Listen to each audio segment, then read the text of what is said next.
You see, while European power may decline in relative terms, its share, the global pie, will diminish because the rest of the world, the pie share is growing. But in absolute terms, Europe will not go down. And there's so many things the world can learn from Europe. Number one, right? In Europe, for example, today, you don't just have zero wars. You have zero prospect of war, right? Britain and France, Britain and Germany will never go to war again. Can you imagine the day when China and Japan will never go to war? Can you imagine the day when China and India will never go to war?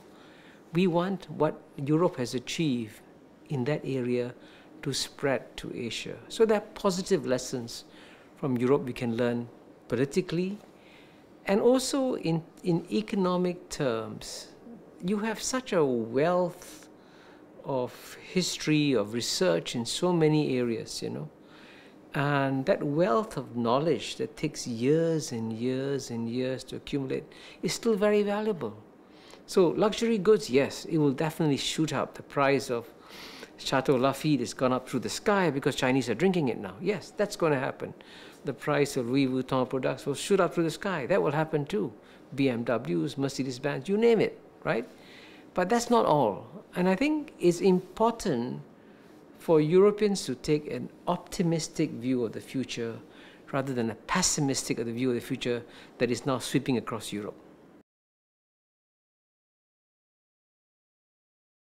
I'm increasingly coming to the view that the Anglo-Saxon world resents the loss of power that it has, that is enjoyed in the world. And that's why I see the economists call my book anti-Western, the Financial Times call my previous book anti-Western, the New York Times refused to review my book, the Washington Post refused to review my book, and the New York Review of Books refused to review my book, because they cannot get used to the idea that the end of history thesis that Francis Fukuyama promoted at the end of the Cold War, the belief that the rest of the world was in one way or another going to become liberal democracies, carbon clones of the West.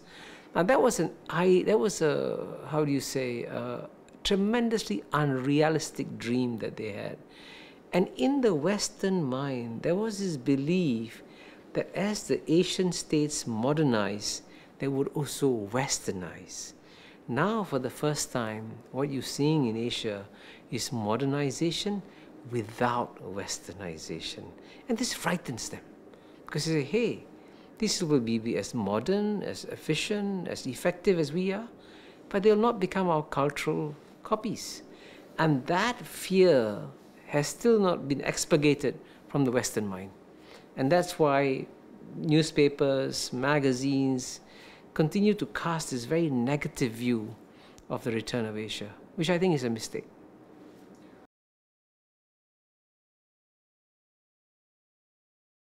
All societies, including Asian societies, including China, will have to become democracies. The question is not the destination. The question is the timing and route that you take. And you take the United States of America. It preached the idea of equality of man and women in 1776. And then it takes 90 years to abolish slavery, which is the exact opposite of equality of man and women. It takes 150 years to give the women the right to vote. It takes 200 years to give the blacks the effective right to vote.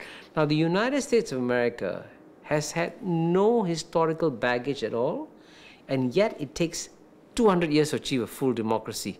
China, with 3,000 years of historical baggage, if it achieves democracy in 100 years, it's a record time for China.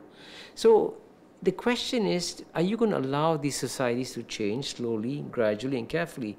And I can tell you that even though China has not become democratized in Western terms, the amount of personal freedom in China has exploded. Now, I went to China first in 1980. When you arrive in Beijing, there are no skyscrapers, no neon signs, no cars, everybody was wearing Maoist suits, Maoist jackets, carrying Mao's red book, and they could not say anything except what the Communist Party told them to say. Today, I was just in China recently, and there are skyscrapers, neon signs, internet, and most importantly, every year 30 million Chinese leave China freely, and 30 million Chinese come back to China freely. If there's no freedom in China, would they come back? So clearly China has done something remarkable in opening the areas of personal freedom, and they may not be as transparent, as accountable as, say, Western governments, but at the same time, in terms of performance in government, believe me, the Chinese government is doing a better job in governance in many areas, in delivering what you call good public goods to the people than most Western governments are.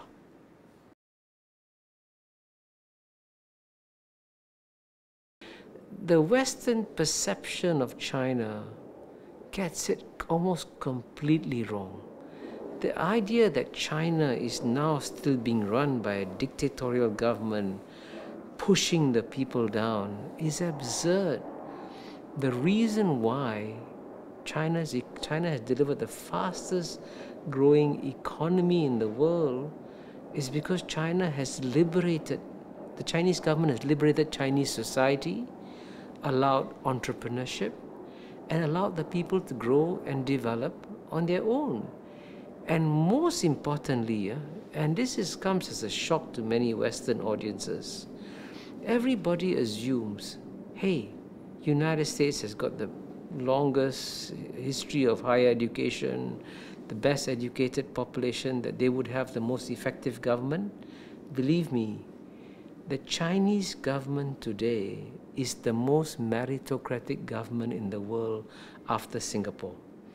And the way it selects talent to work in the ministries, as mayors of cities, to run universities, the quality of talent that China has developed is truly world-class.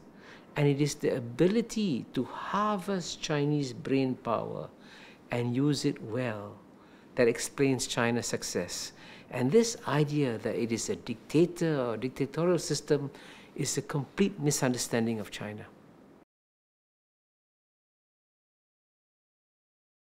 It was pretty clear within 20 years after independence that Singapore was already taking off on a virtuous spiral of growth. And I think it's important to understand the total package of policies that Singapore has adopted. And one of Singapore's real competitive strengths is a government that takes what you call a whole of government approach. So it tries to integrate urban planning with planning for the use of water resources, to industrial planning, to land for ports, and so on and so forth. And you create a synergistic system where everybody supports each other rather than have a vested interest fighting for turf in a small area like Singapore.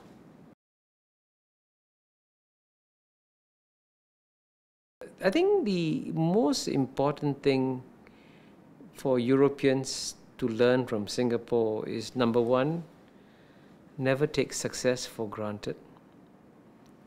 Number two, when the world changes, you have to adapt to the world. Don't expect the world to adapt to you. And number three, continue to be open to globalization. Now, it may mean painful short-term adjustments.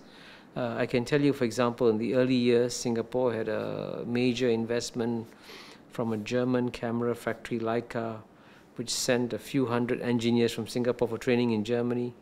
But when Leica couldn't compete with Japanese camera companies, Leica was shut down. You don't try to subsidize and keep industries going that are not competitive in the global order. And I think there was somehow or other an assumption in the minds of many European leaders that they did not need to adapt or change as the world changed. that they could continue to live beyond their means, continue to borrow, and think they could go on forever. I think the lessons we have learned from Greece, from Ireland, and the recent fears we've had with Portugal, Spain, Italy, suggest that you've got to pay attention to fundamentals. Make sure the fundamentals of your economic management are correct, and always have more savings than borrowings. And that, I think, you'll find is true of much of Asia, that the level of savings here are much higher because they believe that they should invest to help the future rather than borrow from the future and use it to subsidize the present.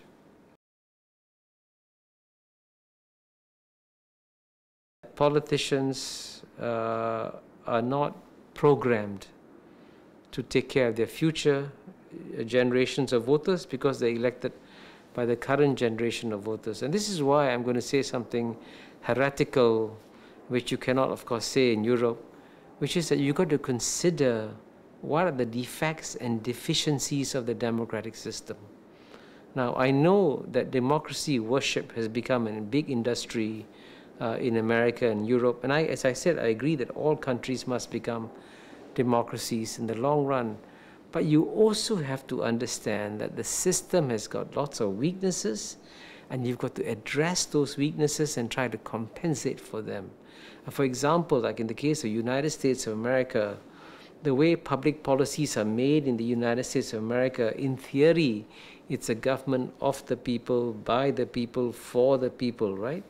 It's certainly a government of the people, it's elected by the people, maybe it's by the people, it's by the people they elect, but it's for vested interests and not for the people, right? If you look at the stimulus package that was created, it was not designed to help the 300 million people in America. It was designed to help several interest groups that had influential lobbies in America. So there are many sacred cows. And I know a lot about sacred cows because I was born a Hindu.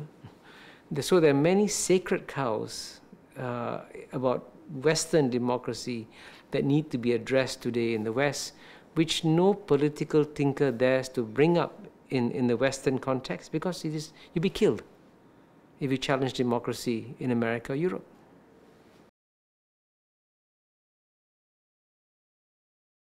But you see, in the case of Singapore, the most important thing is that the big difference between Singapore and China is that China doesn't have elections yet. Singapore has elections every 4 to 5 years. And the People's Action Party, the ruling party, only gets 60% of the vote. It doesn't get 80%, 90% of the vote. And you may not believe this, but the ruling party actually worries about losing elections in Singapore. And the fact that the government has to go through these elections is very important, because then it is very sensitive to the opinions of the people, the population at large. But what saves Singapore is that money cannot be used to buy votes. And that's the big difference between Singapore and, say, United States of America, and how this incredible amount of money can be funneled by vested interest groups to support candidates who support their interests. And that's corruption. But it's legal corruption and not illegal corruption. And I can tell you, in the case of Singapore, if President Jimmy Carter came to Singapore with 10,000 election observers to observe elections in Singapore, the ruling party will still win. Because you know why?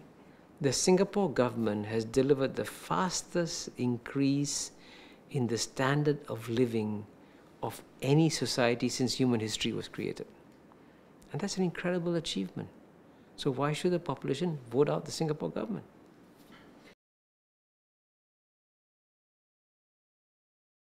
Singapore's biggest competitive advantage, especially in Asia today, it's zero corruption. I think it's by far the least corrupt society in Asia, and possibly also, frankly, in the world too. And everybody says this is due to the high salaries that the Singapore public servants get. It's true that Singapore public servants get very high salaries. But remember, this fight against corruption started at the very beginning, when ministers were paid a small amount of money. And you know, the reason, and what Singapore did, In the very first few years of Singapore's independence, Mr. Wee Tun Boon, a Minister of State, just took a gift. Now, it wasn't a bribe. It was a gift from a businessman to enable him to travel overseas. And when he came back, he was arrested and put to jail, sent to jail, for accepting a gift from a businessman. And when a Minister of State at that level is arrested and sent to jail, the message comes down very fast to everybody. Gee, if a minister can go to jail, I can also go to jail. And that's how Singapore succeeded in eradicating corruption. But in the Asian context, it wasn't easy, very difficult. And, but having succeeded now, after 45 years of independence, it's become a major competitive asset of Singapore, because if you are living, if you want to go into live in a place in Asia, which is in some ways the safest place in Asia and the most predictable place in Asia in terms of rule of law, nowhere in Asia can match what Singapore can offer.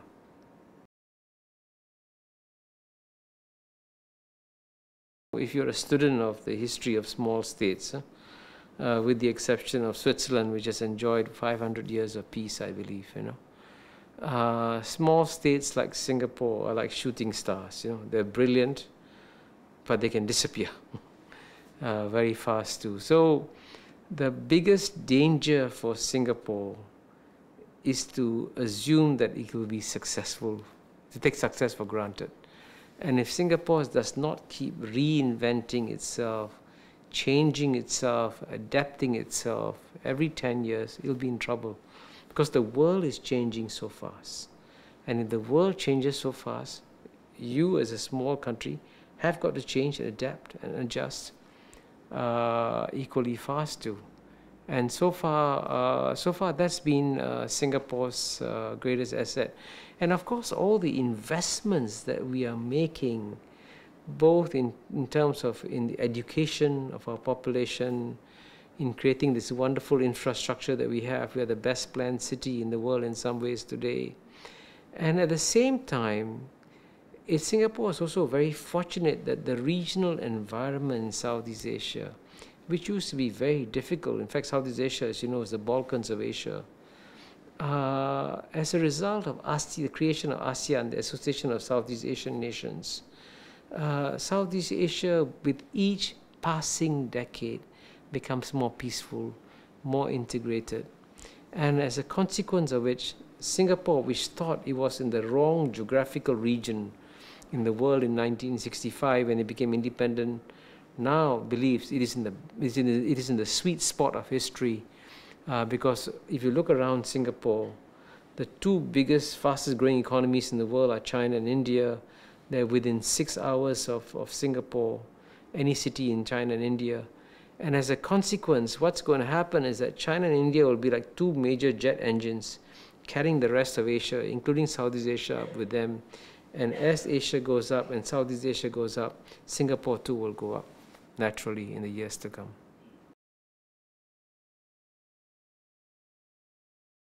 Radical Islam is a common concern that countries in Europe and Singapore has too.